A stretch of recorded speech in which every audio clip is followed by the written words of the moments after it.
Ampun tuanku, beribu-ribu ampun. Daulat setia menjunjung duli. Martabat negara kami junjungi, buat pertiwi yang kami cintai. Assalamualaikum warahmatullahi wabarakatuh. Salam sejahtera dan salam Malaysia Madani. Saya titipkan buat semua. Sejambak kasih buat pengerusi majlis, kombinasi intelektual kehakiman yang penuh berintegriti. Seterusnya, rakyat Malaysia yang sentiasa dekat di hati.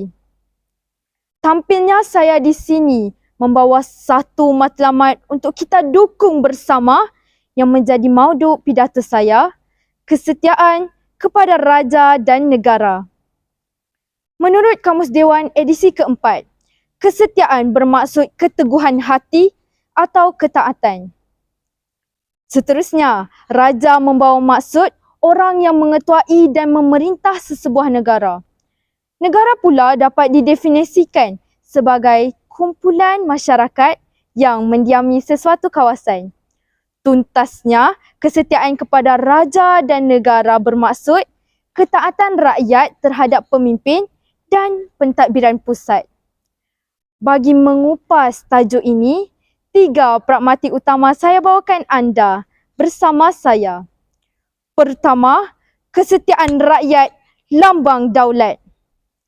Hadirin sekalian, umum mengetahui Seri Paduka Baginda yang di-Pertuan Agong Al-Sultan Abdullah Riayatuddin Al-Mustafa Billah Shah Ibni Almarhum Sultan Haji Ahmad Shah Al-Musta'in Billah merupakan ketua negara kita.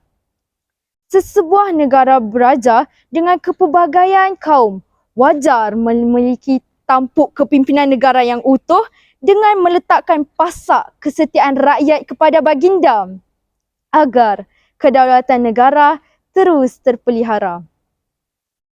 Hal ini dikatakan demikian kerana kedudukan yang di-Pertuan Agong sebagai ketua utama negara termaktub dalam perkara 132 Perlembagaan Persekutuan sekaligus menjadi tonggak kepada kedaulatan, ketaatan, perpaduan, keselamatan dan kemuliaan negara. Contoh yang dapat dikaitkan ialah Duli Yang Maha Mulia Seri Paduka Baginda Sultan Nazrin Muizzuddin Shah Ibni Almarhum Sultan Azam Muhibbuddin Shah Al-Maghfurullah Sultan Perak yang ke-35.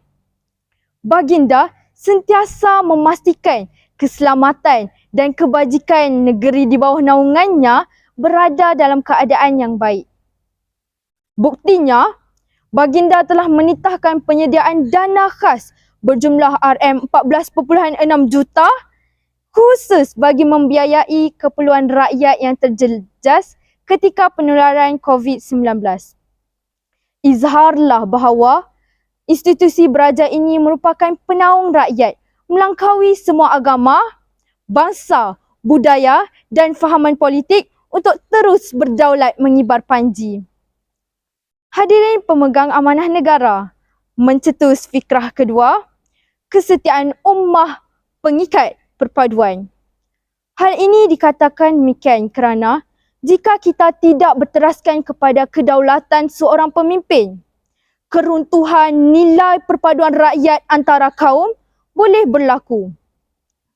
Buktinya, Institut Kajian Etnik kita, Universiti Kebangsaan Malaysia telah mengeluarkan kajiannya bahawa kita semakin berisiko dalam isu perkauman yang dibangkitkan dengan unsur stereotip, prejudis dan diskriminasi yang menjadi cabaran semasa dalam peristiwa 13 Mei 1969.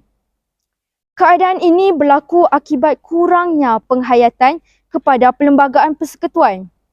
Namun, kini undang-undang bertulis ini menjadi teras yang maktub dijadikan pegangan kepada pentadbiran negara kita yang bersifat demokrasi berparlimen. Memetik kata-kata mantan Menteri Kesihatan Khairi Jamaluddin Abu Bakar, apa yang penting adalah semangat demokrasi mesti kita hormati. Tetapi pada masa yang sama, prinsip perpaduan itu juga perlu dijaga. Oleh yang demikian, nyatalah bahawa raja menjadi tonggak kepada perpaduan rakyat yang menjadi asas kepada kesejahteraan dan keharmonian negara kita yang merdeka. Para hadirin yang dikasihi, pasak yang terakhir pula, rakyat bersatu, negara maju. Dalam realiti ini, dapat kita jelaskan bahawa nilai kesetiaan yang digerakkan dengan usaha rakyat memberi sumbangan dan pengorbanan kepada negara pastinya mampu mengubah negara ke arah kejayaan. Buktinya, kisah tentang Sri Kandi Gelang Emas Merdeka, Allahyarhamah Siti Rahmah Kasim yang mendermakan gelang emasnya bagi membiayai perjalanan Tunku Abdul Rahman ke London untuk rundingan kemerdekaan. Hal ini menunjukkan kerelaan rakyat dalam bebas menyerahkan jiwa dan raga untuk mendaulatkan negara. Dampaknya, jika rakyat bersatu hati mencurahkan kesetiaan yang utuh bersama, persis peribahasa, serumpun bak serai, seikat bak sirih, pastinya mampu mengubah negara ke arah kejayaan. Hadirin sekalian, bagi menutup tirai pidato ini, saya ingin menegaskan bahawa kesetiaan kepada raja dan negara perlu disematkan dalam sanubari setiap lapisan masyarakat. Tidak mengira kaum maupun pangkat, kerana pemimpin umpama kayu besar di tengah padang, tempat bernaung kepanasan, tempat berlindung kehujanan. Besarlah kepimpinan, besarlah harapan kepimpinan tertinggi untuk kita teguh bersatu menjunjung daulat dan mengangkat martabat negara agar mengekalkan keamanan dan kesejahteraan tanah air kita, Malaysia. Sampai di sini sahaja madah saya, Pemidato Bestari mengundur diri.